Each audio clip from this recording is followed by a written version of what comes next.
We're in Prague in the Czech Republic, and I'm standing in a real military vehicle. Now, these are very useful if we're doing kinetic warfare. However, times have changed, and cyber warfare is becoming more and more important. How do we train the next generation of cyber warriors? Let's see how they're doing it in the Czech Republic. Secure Ninja. Hey everyone, it's Andrew from SecureNinjaTV again. I'm here with Mr. Petr Jirasek, and he is the chair of the Czech Republic's National Cybersecurity Competition. Peter, welcome to SecureNinjaTV. Good morning, Andrew. Thank you. Thanks for joining us. Peter, the Czech Republic has the largest cybersecurity competition in Europe. Would you tell us a little bit about it, please? First of all, thank you to having me here. I hope that we are the biggest European, at least European Union, cyber competition, which every year it's attended by more than 7,000 students from age of 9 to 25. Excellent, 7,000 students. That's starting out regionally, and then you have, I guess, multiple rounds, and you bring some people to maybe Prague for the finals. Tell us about that. Exactly, we are running this like Olympic Games, so with several qualification rounds. So the first is done in our regions. In Czech Republic we have 14 regions. As I said, 7,000 people. Afterwards, for second round, roughly 3,000 students still running or competing the competition in 14 regions. Finally, we have our national final with roughly 100 students in 3 categories: students below 15, 15 to 20, and over 20, up to 25.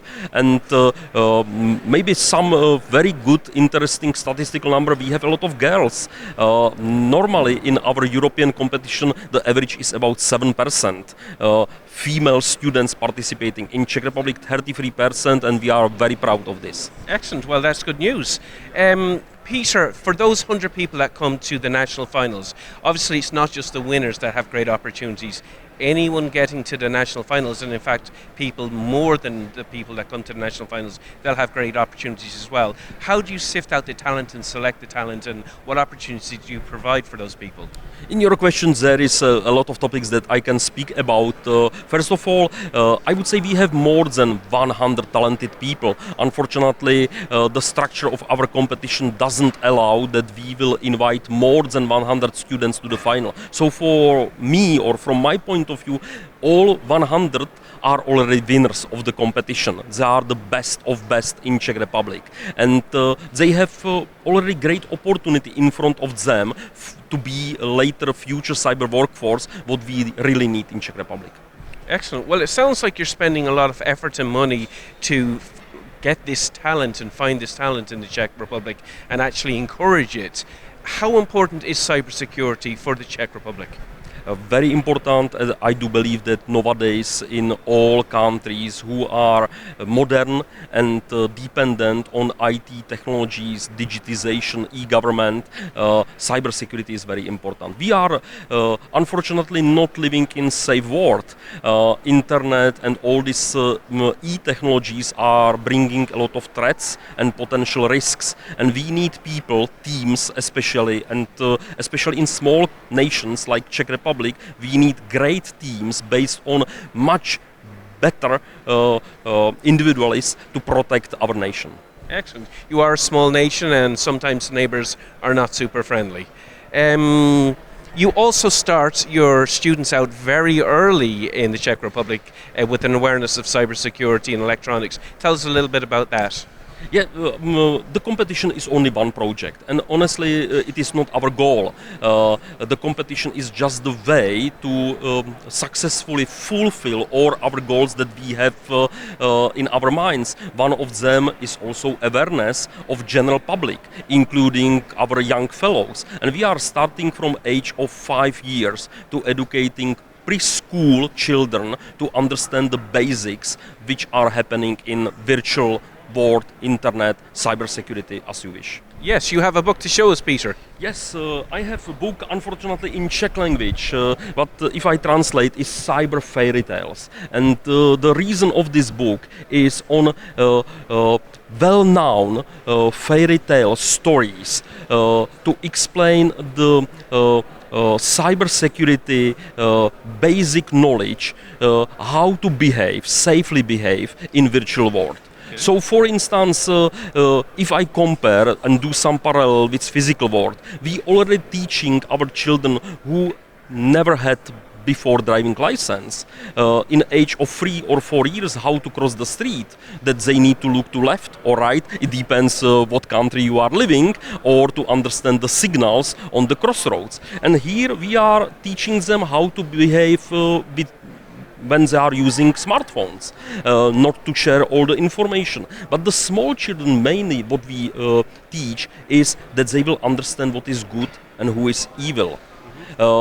If they don't know how to behave, to go to authorities, to their parents or to teachers and ask them what to do, and not just click on any message that they are unable to read yet, and who knows what will happen.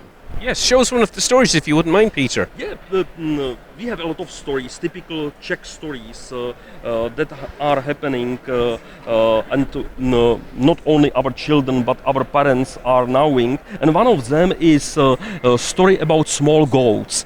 They are living with their great mother, who are taking care of them.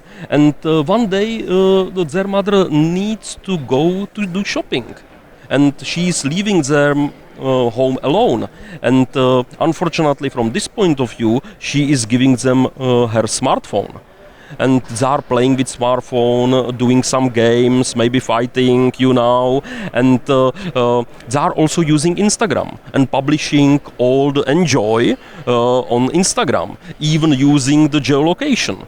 And finally, bad guy, here represented by evil wolf, is watching them on Instagram, pretending that he is a friend of them, and finally finding their home, going there, and he is able to enter the home because the password to unlock the door is not strong enough. Fortunately, the neighbor goat is coming home also and using the martial art and kicking out the wolf from the home. So finally it has good end, happy end. And this is what we try to teach them. So already in the age of 5, they understand that be careful on social media, be careful what you share. Always think that there are maybe information that someone can read and pretend that it's your friend. And also that you need to use not simple passwords, but something stronger. Excellent. Well, I absolutely love it. I'm not sure if that story is Hansel and Gretel or Little Red Riding Hood, maybe a meld of both of them, but it's a fantastic idea. Maybe, we could use that in the United States for adults, I don't know, to teach cybersecurity and cybersecurity awareness. It's a fantastic idea. By the way, for your audience, we translate it also in several languages, so you can find on our website in English language, also in German and other European languages. So I hope that your auditorium will have opportunity to see our English version of Cyber Fairytales. Excellent. Well, we'll actually put the links in the video below. Excellent. Well, Peter, thanks very much for joining us. It's been an absolute pleasure. It's been very interesting. I hope you're enjoying the conference. Thank you for giving me this opportunity to speak to your TV. Hey guys, thanks so much for watching. I hope you've enjoyed these videos from Prague in the Czech Republic. We've certainly enjoyed making them. Don't forget to subscribe and to like to get any future content from SecureNinjaTV. I'm Andrew Howard. Again, thanks for watching.